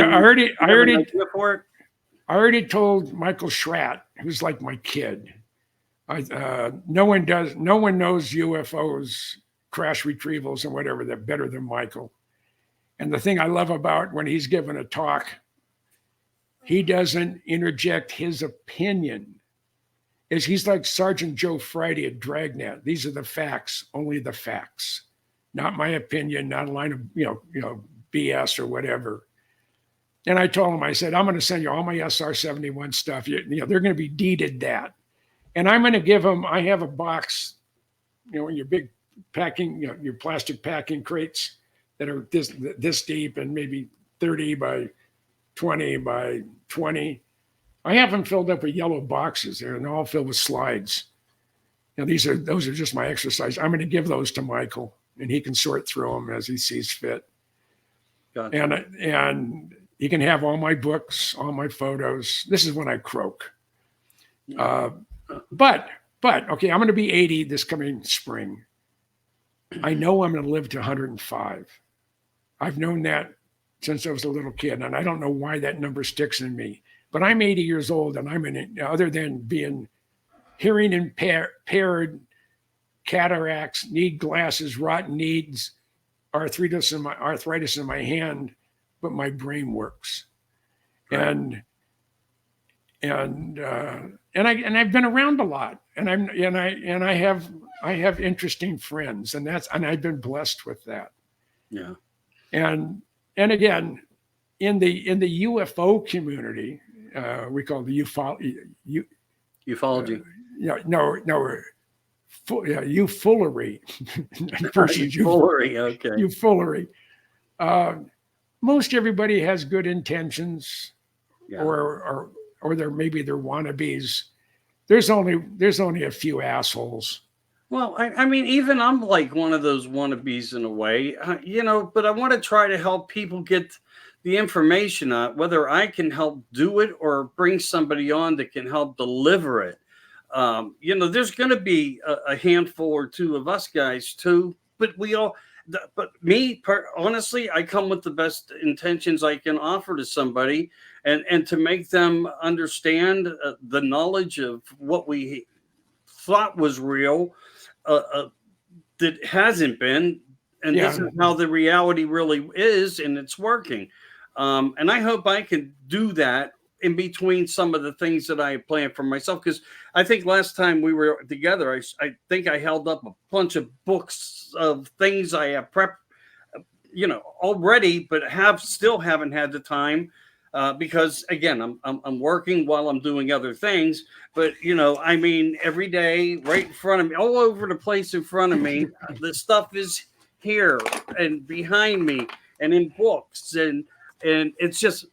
But again, doing the things and the work that like you did to put them together, whether it's 1, 2, 3, 4. I think I have enough for 8, because of recommendations of how far to go into things. And, there's a lot of good people that I've talked to, became friends with, and gave me ideas on things. Not every book needs to be 400 pages. You need at minimum this, you can do that. And subject matter changes also by what I have from thick to thin, and, Yeah. and so forth. But, you're right though. There are blemishes in the communities, and in a lot of communities, and a lot of people just want to step into it as But even for me as a young kid, starting by looking at things that were interesting, and then it's starting in life to experience them. These experiences have made me stronger and motivated me more, in many ways. And I can't answer why I keep following it, but I know I wake up every day with a sense of excitement. Yeah. Yeah. And people ask me, what are you keeping from us? I said, absolutely nothing. If you ask a question, if I know the answer, I'm going to give it to you. I'm not going to keep anything back, because if I drop over dead 10 minutes from now, that nugget of, pure gold or diamonds, however you want to look at it, as far as valuing, that I've kept to myself, it dies with me. Right. As soon as I hear something, there's a couple people I call just to make sure that I'm not the only one who has heard this, or who's looking into this. Right. Understood. And that's Michael Schratt. And that's I have a dear friend, Steve Douglas. He's the news director in Amarillo, Texas. He's one of the interceptors. There was a group of us back in the 90s, and we were the Dreamland Interceptors. There was about 10 of us. I'm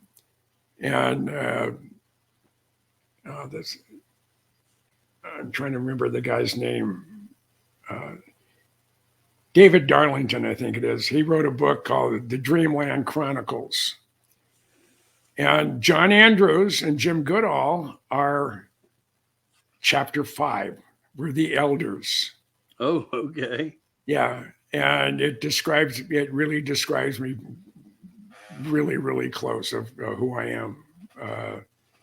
And I was, and that's when they said, well, do you believe Bob Lazar? I said, absolutely, positively, he's real. Because the first words out of his mouth as we last left John Lear's house is, we're going to go process my F-117 photos, as being the first person to non-military Lockheed or agency guy to shoot it. We looked at me and he said, I feel sorry for John Lear. I said, what do you mean? And this is Bob Lazar talking before he was hired. He was interviewing. He was just waiting for his Q clearance to be updated. Mm-hmm. And he said, I feel sorry for Lear. I said, why? He said, that dumb son of a bitch believes in UFOs. So I'm a nuclear physicist. If I can't prove it mathematically or put my hands on it, it doesn't exist. He said, you couldn't put a gun to my head to convince me that UFOs are real. So last year when I was up at his place, and I'm going to be at his place on the 14th of this month, by the way, for 2 or 3 days. and I hope to be able to do a photo tour of his lab, and I'd like him to narrate it as I walk through it. I don't know if he'll do that, but I want to do it. That would be just shit hot. Yes, it would. Yeah, but this everything about this I'm drawn to it. It's like bees to honey, or to flowers, or flies to shit. However you want to look at it. I want to bring something up with you because I know you think logically and you think out of the box, but you do it for purpose. Yeah. So, a lot of people, talk about and always bring up, regurgitate the information, how the UFOs can come over our military bases and shut down our nuclear weapons, and even more so. Even if you look into Betty and Barney Hill, their car wasn't ran by computer, but somehow they could create a UFO could create a static charge and shut things off, and shut a car off, and also make them levitate and so forth. We've heard it about even vehicles as big as tractor trailers where it happened to them with abductions involved. There's stories all over the place. And when you have this, it makes me wonder that what we see, how much is true and how much is false, meaning the best way to say it, I guess, to you with clarity would be which ones are theirs and which ones are ours. And with what we're going through right now, and technology being so much further ahead, but also being complicated in many ways, is this technology possibly in hands of the worst case scenario of people on this planet, to where they were only testing their own military, our military, to know if we were ever not to be as obedient, maybe in some way, as they see fit for us to be, that they can come in and just shut down anything and everything, and our military is actually even frozen. And not done by people not of this planet, but by people of this planet. Yeah, I mean, there's all sorts of strange players that are in this game of hide and seek. I guess that's the best way to put it. Yeah, David Adair said the same type of thing, because people were trying to get him all over the place to work. Money's not an object, no problem. Just come work for us. And every country in the world, basically, that had any kind of gold backing, money people, countries were like, we got to have you. We want to have this. And, he became too sick. He couldn't do it no longer. Yeah. No, I just, I'm glad I'm where I'm at in the world that we live in. And I am blessed by the people that have come into my life. The fact that John Lear and I were friends for 45 years. Yeah. He is the craziest son of a bitch I've ever been around. And you didn't know what he was what was going to come out of his mouth. Yeah. You didn't know if he was a prankster too. He loved to pull jokes on you, and he'd get pissed at you. I remember I had heard Aurora run up. John Andrews and I heard it on it was December 4th of '92. We're just coming out of the back door of the little alien, heading to our car. We're staying in their trailers there, and this thing went off, and both Andrews and I just stopped. Now, I had a tape recorder in my car, not more than 10 feet away. Did I have the thought to go in there and record the sound? No. And a couple of days later, I'd been down the back road to the bombing range. They call it 10-mile road. It's as you come off of Queen, or was it Railroad Car Summit or Queen Summit? As you come down, heading into Rachel, when you can see the little alien out there, and the scattering of buildings, and there's a 4-lane dirt road that heads due west. That goes into the bombing range. It doesn't go into Area 51. It skirts the northern boundary of Area 51, and it's about half a mile off the road. So you're referring to UFO Highway? Yeah. The nickname. Do you Well, have no. Then if you go into Tipico Valley, then you have the black mailbox, which is now white. white? Yeah. The black one had been stolen so many times that they just put up a very. I think most of their stuff is now just picked up at the post office versus the mailbox because it was just too much of a magnet. But as you're coming off of Hancock Summit, coming down in Tipico Valley, when you can see the long dirt road, that is the back road to Area 51. The one coming on the Rachel side, just behind, just south of Rachel, that goes into the bombing range. And if you keep going down, you'll run into a gate, and they say it's just access into the bombing range. It's not. It's restricted, but it isn't classified. As we're going into Area 51. Now, the first time Lair and I, we drove through the foothills. Now, this is, oh shit. I think it had to be like, I'm trying to think when it was. It was the very early, I didn't know, mid 80s. John Lair and I drove through the foothills on the back road to Area 51 down to the guard shack, and you could see the dry lake bed, and you can see the entire facility. And we had a Cadillac Seville that we were playing Rat Patrol in. I feel sorry for anybody who bought it later on from Hertz, because we just beat the snot out of it and played it like a Jeep. I bet if you look on the bottom, it's all dented up and it's probably brushed clean from going all over all the sagebrush.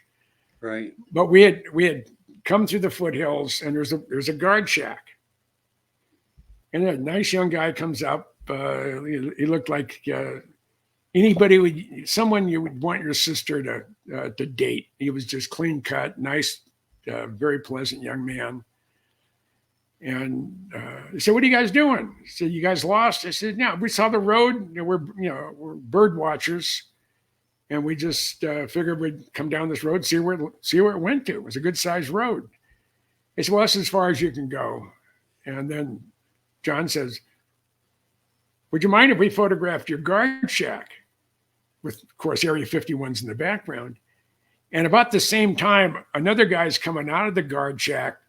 And he's a reject from the NFL because he's too big. He has no neck. It goes from his ears down to his shoulders. He probably has arms like this. As he's coming out of the guard shack, he's putting a magazine into his M16, and he's loading a round in the chamber. And as John's saying, "Hey, you mind if we photograph your guard shack?" The big guy said, "Yes, I mind. And if you do, you're going to be interviewed by some very unfriendly types. And you're not going to like it." So I said, "Lair, it's time to go." And we turned around and hightailed out. So we're blasting. We're doing about 70 going down the dirt road there in Tipico Valley. And out of Area 51 was an LV coated A7 Corsair. We call them sloughs, stubby little ugly fellows, but the F was used something other than fellows. He was 25 feet off the ground doing about 400 knots, and he flew over us, almost blew us off the road. And it was exciting. And Tipico Valley is a dome valley. We're on one side of the dome. The A7 went across this way and actually went below our line of sight, and then went up in a corkscrew all the way up to about 10,000 feet and then directly into Area 51. He just wanted to buzz us. But we hightailed out there. But most of the Wackenhut guards know my name. I know when we had finally gotten the okay that the Minnesota Air Guard was getting the 8th production A-12 Blackbird, I went to Palmdale to talk to Lanny Jenkins, who was the general manager there. This is before it was officially the Skunk Works. And I walk into the security office, and there's no one at the front counter, but there's a buzzer, and the door's open. And I can hear people in the back, and I press the buzzer and heard a female voice. "Who's there?" I said, "Jim Goodall." Dead silence for a second. "The Jim Goodall?" "Well, there's a total of 5 of us that I know of: my grandfather, my dad, myself, my son, and my grandson. But I'm probably the one you're referring to." And she comes walking around the corner. Her name was Glenna Farley. She says, "I've been here for 20 some odd years, and I heard your name." She's always been in security. I heard your name the first week I was here." And he said, you're not a security threat, but you're really good at digging out information from people. And if Mr. Goodall contacts anyone, they are to report it to security. And I said, "I've heard your name about once a quarter for over 20 years. I said, "That's because I talked to Ben Rich about once a quarter every 20 years. And that's probably why you heard your name." He says, "Yeah, you're right." He said, "But you're not the 800-pound gorilla you've been made up to be." So my name's been around for a long time. Life itself, that's the thing. Yeah. And that's what, your accomplishments, everything that you've done, you radiate that way. And there's nothing wrong with that. It's a great thing. Yeah. And I'm blessed, and it's not as good as it used to be. I'm blessed with a real good memory. And I can, it's something has to trigger it, but I can remember events when I'm 4. I asked my mom once when she was still alive. I said, "Mom," I can remember some place we were at. I don't see my cousin Cookie or any of my other cousins, but I see my Aunt Mary, my Uncle Albert, and I see Nanu and Nana, my Sicilian grandparents, and other family members. And I see my dad. I don't see my brother. Where was I? And my mother was dumbfounded. Said, "Who told you about what you were just talking about?" I said, "Nobody. I remember bits and pieces." She said, "You were 18 months old. We're at Willow Creek recreation area outside of Concord and Walnut Creek up in the Bay Area. And it was the only time we've ever been there. We were there at a family picnic." And it said, "You were the reason why you couldn't see your cousins. Well, Cookie was 15 months older than you are, but Bobby wasn't born yet. Your brother wasn't born yet. Frankie wasn't born yet." So we're listing down my cousins. Said, you were 18 months old when you were there. How did you remember it?" I said, "I don't know." Photographic memory, sometimes. No, something triggers it. And what triggers a lot of my memory is music. I absolutely love music. Gotcha. Rock and roll, funk, disco, top 40, 40s, big band. I don't like heavy metal or acid rock. I love blues. I love funk. I love you name it. I enjoy it. And I'm a type of guy who just really enjoys life. My daily driver is a 185-mile-an-hour Corvette. I think the highest you said you ever got it up to was 145. Is that correct? Yeah, that's about it. I don't have the guts, because all it takes is one cow to sort of wander out in front. Well, how about in the air? How about in the air? What was the fastest you ever flew in the air? Fastest I've been in the air? Yeah. I had a ride in 1963. My uncle, who was a colonel, no, he was brigadier general when he flew into Lowry Air Force Base. I was stationed there, and I had gotten off early because I had some comp time for overtime. And a staff car pulls up in front of our section, a blue Ford four-door sedan with a blue flag with a silver star in the middle. That was my uncle. And as the major came in, he says, "Is there an Airman Goodall here somewhere?" So, oh boy, Goodall's done some, gotten his ass in trouble now. We have a 1-star looking for him. Well, it turned out to be my uncle. And I had dinner with the wing commander, Major General Anderson, the SAC commander, and a bunch of other people. And 2 tables over from the head table is my commander and my XO, trying to figure out what the hell I'm doing with all the generals over there. And it's just, where the hell was I going with that? Again, when I have so many thoughts going through my head and I get distracted, I lose track. But so he said, "Do you have an altitude card?" And I said, "Yeah, I do." So we had an altitude chamber there at Lowry. He said, "Would you like to go flying tomorrow?" I said, "Sure." He said, "I flew in on T-38. I will let you sit in the front seat. I will sit in the back seat where the instructor pilot would normally sit. And we're going to go fly for about an hour and a half tomorrow."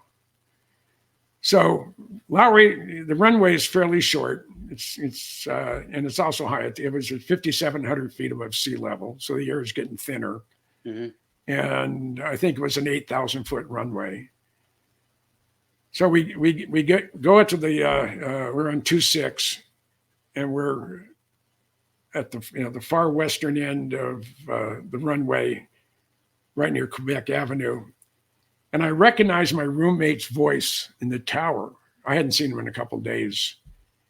And I on the intercom, I asked my uncle, says, "Can I ask the tower if we can do something?" And he said, "Sure." So what do you want to ask him to do? I said, "A maximum performance takeoff." He said, "The tower won't approve it." I said, "Well, they might." He said, "Why is that?" I said, "Because my roommate's the controller up there." So I get on the horn. I said, "Lowry Tower, this is aircraft so-and-so. Goodies, are you in this frequency?" I said, "Yeah." "What the hell, you get off. What the hell are you doing on it?" And I said, "Well, I'm in the T-38. "No, you're not." I said, "Get your binos out." So he gets his binoculars. I lift the sun visor and I go, "You're still in the goddamn T-38. I said, "No, my uncle's in the backseat. It's his airplane. Permission for maximum performance takeoff." He said, "Permission granted, but count to 10 before you do it." My uncle had gotten the intercom. So why does he want to count to 10? They said he's going to go down to the B deck, get his magnet, run it across the tape, and garble it. So they won't have evidence one way or the other. We can always say we have permission, but no, for somehow the tape got garbled. So we do a maximum performance takeoff, and the airplane's shaking. He's an afterburner. We have our brakes locked. He releases the brakes. Throttle goes all the way to the firewall. We're going at 3 feet off the runway. The gear comes up. We're still staying right on the runway. At the end of the runway, we go like this to 30,000 feet. I thought I was going to be shoved through the bottom of the ejection seat and thrown out the bottom of the airplane. You stood it up. And we went into a supersonic area near Four Corners. And Uncle Joe says, "Loosen your straps a little bit. I'm going to show you what weightlessness feels like." So he went in one of these arcs, and you sort of flow. It was kind of weird. And then he said, "I'm going to pull a bunch of G's now." And he did some real tight turns. And he said, "You know how they in the movies they break off?" And he said, "Yeah. So I'm going to control the rudders, the rudder pedals. But I want you to take the stick. I want you to pull it back and then bring it over full right. Not fast, but bring it over." And I went like this. And we were supersonic for maybe a minute and a half, 2 minutes. Wow. We went about 800 miles an hour. I lost out on a chance to fly in an F-104 out of Abbotsford here years ago. Some other VIP got in the way, and they booted me off. A buddy of mine was flying the F-104. So, but I've done a lot of fun things. I've had my shares of ups and downs, but I enjoy what I do. I enjoy the people I hang with. I don't have any friends here in Tucson. Most of my friends are scattered all over the country because I'm real particular of the type of people I hang with. Right. Don't blame you. I wish I lived closer. I'd drop by and say hello. And yeah. And I had 2 friends that we were more or less attached at the brain, but they both passed away. Yeah. the very last Blackbird reunion was this year because all the black SR-71 pilots are dying. Right. They're all old. And, it quit flying in 1990. That's 30 some odd years. That's 35 years ago. So if you were 50 when you retired from the Air Force flying SR-71s, you're going to be at least 80 to 90 years old. Right. And those guys are croaking. I get a notice now about once or twice a week that someone within the Blackbird community has passed on. And it's just that's the one thing that's inevitable: death and taxes. Right, and it gets a little lonely then, because that was your era of people and friendship. Yeah. But I've had some enemies within the Blackbird community too. So, unfortunately, that happens as well. Yeah, I totally get it. But because how dare I, who was not a Blackbird pilot, who wasn't formally assigned to the program, is up talking about it. And I know more than the guys who worked on the program because I wasn't restricted on who I could talk to, who I could interview. And you educated yourself properly. They didn't. Yeah. It's their fault they got left behind somewhere, even though they were the ones in the driver's seat. So much for the driver's seat when you don't, do the same type of work that you do. One guy, and he has a couple of books out. He's an SR-71 pilot. He's actually contacted museums that have Blackbirds and say, if you ever invite Jim Goodall, you'll never get an SR-71 pilot to come and talk to you. Well, why? I wish I could answer those whys, but and it's like the big what if, but the whys are sometimes the worst. Yeah. And he's so there's guys on the Blackbird program, not the A-12. Everybody in the A-12 program, they were great. Most of the Blackbird pilots are great. This guy is an asshole, and I won't give his name because he's not important enough for me to say what his name is. But he threw me out. As we talked prior to coming on live, you just have a good heart. You have a good heart, and you made it clear then that if it's negative, I just rather overlook it. And I get why you're saying what you're saying, but with respect, I really do. Yeah, I mean it's not worth the aggravation to get into a fight with them. No, absolutely not. Yeah, so.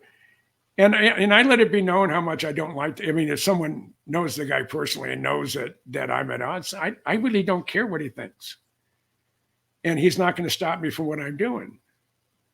Well, I'm going to make sure you're no longer a member of the Blackbird Association. Well, I said most everybody's dead anyway, so what? Are you trying to hurt? What difference is it going to make? Are you trying to hurt my feelings? Yeah. An era coming to an end in a way, which is sad, but these things happen in a lot of ways with a lot of different things. And, but you're absolutely right. Unfortunately, there comes that point in time where there are endings to the eras of those magical moments. But you know what? You were there in many ways in different facets, and an information specialist by far more superior than to so many that are out there trying to step forth, saying that they are the new voices of yesterday and whatnot. But you lived it. You really did. You lived it. You lived within it. And I had a ball doing it. Right. And that's what matters. That's what matters. And I didn't expect it, but the adjutant general from the state of Minnesota, Gene Andreotti, he's Major General.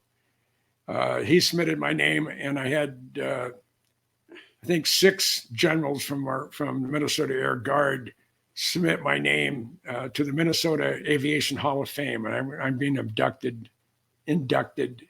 in April. Well, congratulations. I And knew that. that just tickles the hell out of me. I'll be 80 years old. That'd be a hell of a fun way to celebrate my 80th birthday. Yeah. Would be that. And it's the April 10th. I will probably be out. I'll probably fly out there like the 25th of March. And my grandson's birthday, my middle grandson from my son, his birthday is on my birthday. And I have a wonderful son. He's a great dad. I'm very proud of him. And he's, I'm. People say, "Well, are you conservative or what?" And I said, "Yeah, I'm really conservative. I'm conservative with a big C." My wife is liberal, and that's always a challenge. So we don't talk politics at home. But I have every Saturday night now, and this has gone on going on the third month. Robert Bauer, myself, and come on, I can't remember G's last name, or Clay's. Saturday nights at 10 o'clock Eastern time, we have the Geezer Geeks, and we're on for 4 hours. And we talk about politics, we talk about current events, we talk about things that go bump in the night. We don't have an outline or a list of recommended titles. Robert will usually get the very first one. And we just we go on and just have, that's my Saturday night, is from 7 to 11. We're just talking crazy stuff. We're talking, and last Saturday it was 4 hours and 15 minutes. I noticed that. I did. I noticed that. That's crazy. That's crazy. I've already been on for like 4 hours, and it's difficult to do. So I commend you for your energy and that you can keep that focus that long, because at the end of 2 hours for me, even, it becomes, I don't want to say I become mind weary, but I think in ways we become a little weaker. Our attention spans are not as sparkly, but hats off to you. You know? You and I have been on for 2 hours, and it was a fast 2 hours. Yes. And again, great conversation.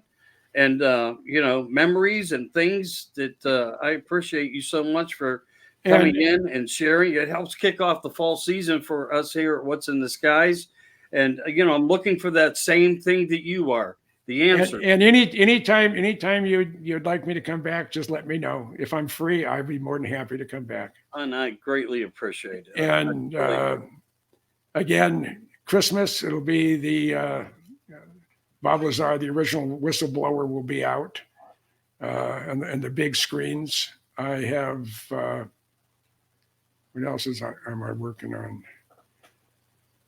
Oh, if any of you out there in your audience want any of my books, I have go on to Amazon. That's probably the cheapest place to get it. And if you're a member of Amazon Prime, you don't pay for shipping. And my 75 Years of the Lucky Skunk Works book weighs 5.5 pounds. So it's something you just don't, well, what are we going to do with this, type of thing. So I'll make sure I post something about that. I'll put up some postings to, send some people your way, and hopefully I'll be able to achieve that. And I know you got a lot of other support than just me, for sure, but I'll do and put the effort into it for you, and I'm happy to do so. All right, that sounds good. But I do thank you for coming in today, and I don't want to hold you up. It's probably getting close to dinner time and stuff for you, also. Yeah. And, So thanks, sir. I enjoyed our 2 hours. It was fun. It went fast. And again, anytime. I'm sorry I disappointed you on Belize, but I felt bad for bringing it up, but I was, my expectations to that was the excitement for you and how it was going. But, in life, we have to learn to live with things like this that happen like that. It's perfectly fine. You didn't disappoint me. You're not a disappointment by far. You you are going to be the education to the young in years to come. I promise you. Yeah. I've offered a couple STEM schools we have here in the Tucson area. They have an aviation high school. I said I'd like to come in and give a talk on the Blackbird, on Area 51, on the F-117, on the B-2. I mean, I'm the only guy in my neighborhood who's flown the B-2 simulator. Mm.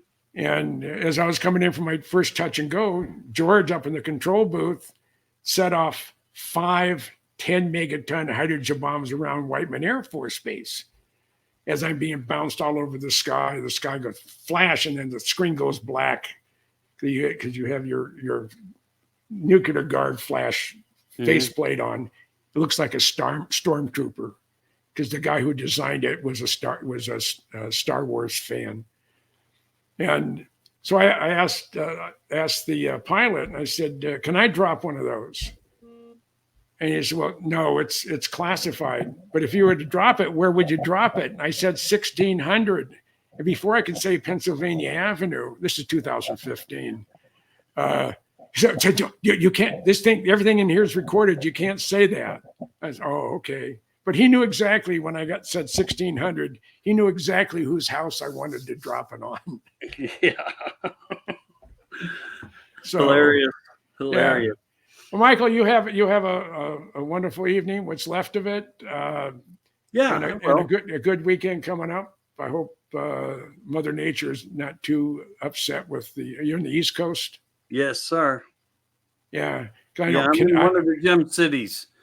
Yeah, because I saw some houses being crashing into to rivers as the rivers are overflowing with all the rain you guys have they've gotten over. This one was in Connecticut.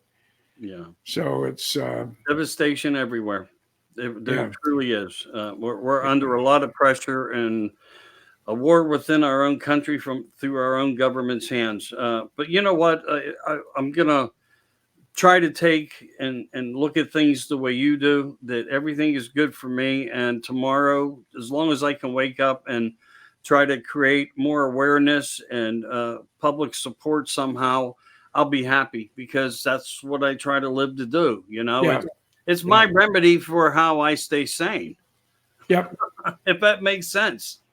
That makes all the sense in the world. Yeah. So. Well, thank you so much. I greatly appreciate it. You have a pleasure. It was my pleasure. And again, any time. I'd love to. I'll tell you that. I'm going to hold you to that. So you're going to stick around to 105. So we're going to grow old together. Well, I thoroughly intend to be around till I'm 105. So only if I have all my faculties. Well, I do understand that. I understand that. I don't want to be a meat sack just waiting, to rot away and die. Right. I want to crash and burn with a torch sticking out of my ass, running through a gasoline house, my hair on fire, just blonde in one arm and a redhead in the other, and just off I go. Kind of like Ghost Rider back on the Harley with the women. Well, I had a Harley, but I know I traded it in for my Corvette, and I love my Corvette. It's a 2010 Grand Sport. Mm-hmm. It'll do 185 off the showroom floor, and I got 24 miles to the gallon in that puppy. Really? Yeah. And when I went on a road trip during April and May of 2020, when there was nobody on the road. That's when I went to about 145 in central Kansas on a 2-lane road. But I was behind about 40 semis, and I pulled out, and the road went to infinity, and you could almost see the curvature of the earth. I mean, there's no place that anybody could hide, and there was no other traffic. I pulled out, I just tromped on it. And as I'm going past trucks, they're flashing lights, the arms out the window with the thumbs up, hitting the horn. And when I passed the lead truck, I was going above 140, and it may have gone up to maybe 144, 145. I wasn't paying that much. I was watching the road more than right. I have a heads-up display, which is wonderful, but it was rock solid. And for that entire trip, it was 3,700 miles. I averaged 71 miles an hour for 3,700 miles. That's hard to do because that includes city driving and stop and go and going to the store type stuff when I was in Minnesota. So I was doing 80 to 90 miles an hour for most of those 3,700 miles. Wow. Yeah. That's hard to do. You're absolutely right when you think about it, because I have a hard enough time driving to the beach for 11 hours. Yeah. Yeah. I mean, you get weary, I'm telling you, you're a special person with a lot of energy. And, I'm not going to lie to you, you could probably outdo me right now. Yeah, no, I like where I'm at. And I have a sweet wife that I'm devastated with her diagnosis. And I'm taking her up to Seattle to see her friends. She lived there for 40 some odd years. And I'm going to go up there because I want to go up there while she still remembers who they are. Oh, that's sweet. Yeah. Yeah. So you're a good man. Yeah. Well, you can talk to a couple of my ex-wives. They won't tell you I'm a good man. They said I treated them well, but you have scenarios like that, but I mean, what you're doing and how you're thinking right now, that's just positivity, because you're not thinking of yourself. Yeah. You're putting what you need to put forward in a good way. And I'm all for anybody that would take the time to do what you're saying you're going to do. I back you 100% on that. But of course, in life, we're going to have other complications of disagreements. You can't always agree to disagree, but this is probably your life soulmate. That's why you're willing to do it. It. Yeah. Yeah. And I don't have to search for notes when we're talking about a subject. I do forget names, and sometimes I do forget dates. I'm all with you. I do it too. But I have abused my brain for most of my at least 65 years of my almost 80 years. So I'm surprised I haven't, my brain hasn't turned to mush. I know I've damaged it multiple times with what I put in my body. But I never did anything other than drinking and weed. That's the only thing I ever. Weed. I haven't had anything to drink. I've had one drink since 1986. And I'm like you there. I mean, the whole thing about me, I like to cook with liquor. Yeah. But I really don't like the taste of it. The occasional daiquiri or something. It's got to be one of those fruity kind of things in order for me to be able. Otherwise, I can cook with it, and I like those kinds of flavors because it's just totally different. But this is what I drink. That is just water. Oh, just water. Yeah. Good H2O. I drink most of a pot of coffee in the morning, and then I just drink water. I don't drink booze. I don't drink beer. I've never acquired a taste for beer. Yeah. Like me, like I said, I cook with it. I make a pretty mean Canadian bear cheese soup, beer battered fish. I mean, there really are things when you look at the whole scope of, putting things together. There's an enormity of what can be done. And it's basically across the board on everything. It's just about putting the time into what they are and finding out what you like. But, the alcohol thing, I learned as a young kid, if it's going to make you sick, pass on it. And I've always done that. Yeah. Yeah. It just wasn't like me. Like some people will take medication and they instantly get sick. Well, that's how beer and liquor was for me. And the funny part about it was, there was problems within, generational problems with alcohol and alcoholisms, but it never none for me because I don't know. It was just different from that part of it all. Yeah, yeah. And the NFL game's starting, so I'm going to go. Okay, sir. First game's tonight. I appreciate it. I'll say good night to you now. Then I'll farewell to everybody that's left in the chat room, or for a little message to put out there on your books and so forth. So you have a pleasant evening. my best and blessings for your wife. I hope everything works out really well for you. And I am going to keep in touch. I promise. Yeah. All right. You have a great night, sir. I enjoyed it. You have Roger. a great one too. Take care. Adios. Yeah. All right. Great. Bye-bye. Hey, wow. That was intense. Intensely beautiful too in many ways. Jim is a very kind soul, good-hearted person. He has a lot of information. You can never talk about it all because it's just enormous. It's immense. It's hard to cover. 29 books, working on his 30th book. He's going to be 80 years old. He's already looking at the 80-year-old mark. I mean, he really is. And, he's got things, he's got plans, he's got Vegas, he's got Bob Lazar. There's going to be a movie coming out. He's given us all a heads up on that. I actually posted in America Disclosing Facebook group some of the little hints that are going down. And you never know. If I really beg, I can maybe be able to get Jim to bring Bob on. But right now, I know he's under a lot of pressure and to get a lot of things done for the delivery date of what they're working on for December. So, no time soon. But it was, wow, I'm so honored and blessed to meet him and to really sit back and just have a conversation with him beyond the faculties of the things and his accomplishments, and just be able to, and for moments here and there, be able to talk about and talk as men, talk normally and just have great discussion no matter what it's about. But I want to thank everybody for checking out What's in the Skies. If you don't know who I am, I'm Michael Anthony. I'm also on America in Crisis, America Disclosing Uncensored, which is a subsidiary of Studio 10 Broadcasting, 10 O'Clock Talks. That's me. That's what the 10 in the background's for. And that's what I do. So, different subject matters, different topics. Next week on 9/11, bombshell to drop right here, right now. Just talked and worked it all out with a very well-known person.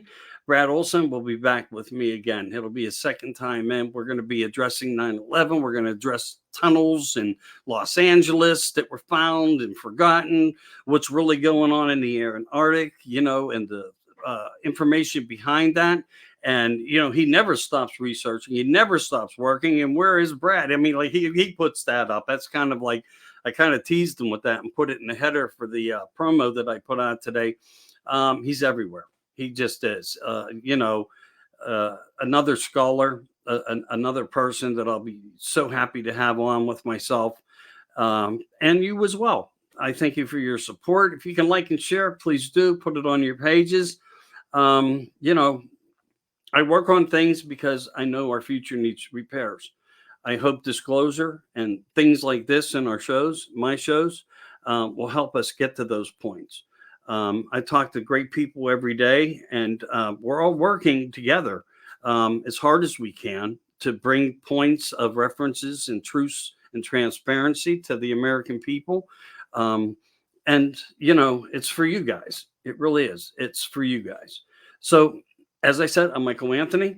You've just watched What's in the Skies with Jim Goodall and myself, and I'm just blown away. I couldn't be more blessed. Thanks. You guys have a great evening.